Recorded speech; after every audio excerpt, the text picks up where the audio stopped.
साथ संगत आज निरंकार प्रभु की असीम कृपा से हम एक बहुत ही सरल लेकिन गहरे निरंकारी विचार पर चिंतन करने जा रहे हैं।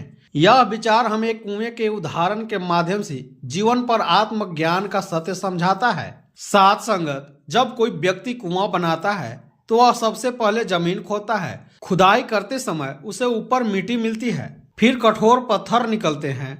कई बार लगता है कि यहाँ तो केवल मिट्टी और पत्थर ही है, पानी कहीं नहीं है, लेकिन वह व्यक्ति हार नहीं मानता। वह खुदाई करता रहता है। कुछ समय बाद जब पत्थर और मिट्टी की परतें हट जाती है तब अचानक नीचे से पानी के झरने फूट पड़ते हैं।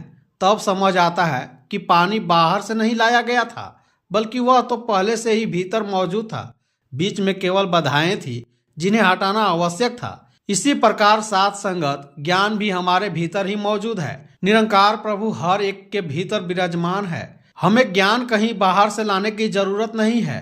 केवल हमारे मन के भीतर जो अज्ञान, अहंकार, भय, लोभ और भ्रम की परतें जमी हुई है उन्हें हटाने की आवश्यकता है।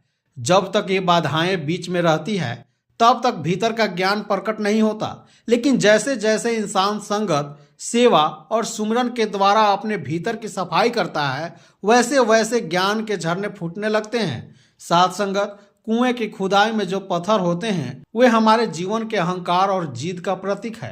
मिट्टी हमारे मन की कमजोरियों और आदतों को दर्शाती है। जब तक इंसान इनको अलग नहीं करता तब तक सच्चा ज्ञान सामने नहीं आता। निरंकार प्रभु के कृपा से जब सतगुरु का ज्ञान मिलता है तब इंसान को सही दिशा मिलती है। वह समझ जाता है कि बाधाएं हटानी है, ज्ञान लाना नहीं। आज का मानव अक्सर कहता है कि उसे शांति नहीं मिल रही, जीवन में सुकून नहीं है। लेकिन साथ संगत शांति बाहर नहीं है, शांति हमारे भीतर है। जैसे कुएं में पानी पहले से मौजूद होता है वैसे ही हमारे भीतर ज्ञान और आनंद छिपा होता है। जरूरत केवल इतनी है कि हम अपने भीतर की खुदाई करें। यह खुदाई सत्संग सुनने से, सेवा करने से और निरंकार प्रभु का स्मरण करने से होती है। कई बार खुदाई करते समय डर लगता है कि पता नहीं पानी मिलेगा या नहीं। उसी तरह जीवन में भी डर और संदेह हमें रोक देते हैं। लेकिन जो इंसान विश्वास के साथ आगे बढ़ता है वही ज्ञान के जल को प्राप्त करता है। साथ संगत जब ज्ञान का जल प्रकट होता है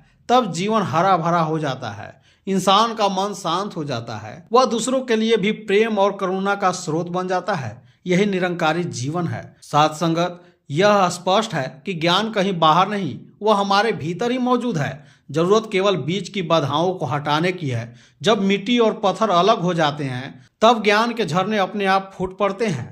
तो साथ संगत हम सब इस परम पिता परमात्मा से अरदास करें कि हे निरंकार प्रभु, हम सभी को यह समझ प्रदान करें कि हम अपने भीतर की खुदाई करें और ज्ञान के जल को प्रकट होने दें। तो साथ संगत अगर यह विचार आपको अच्छा लगा हो तो वीडियो को लाइक करें, शेयर करें और चैनल को सब्सक्राइब जरूर करें।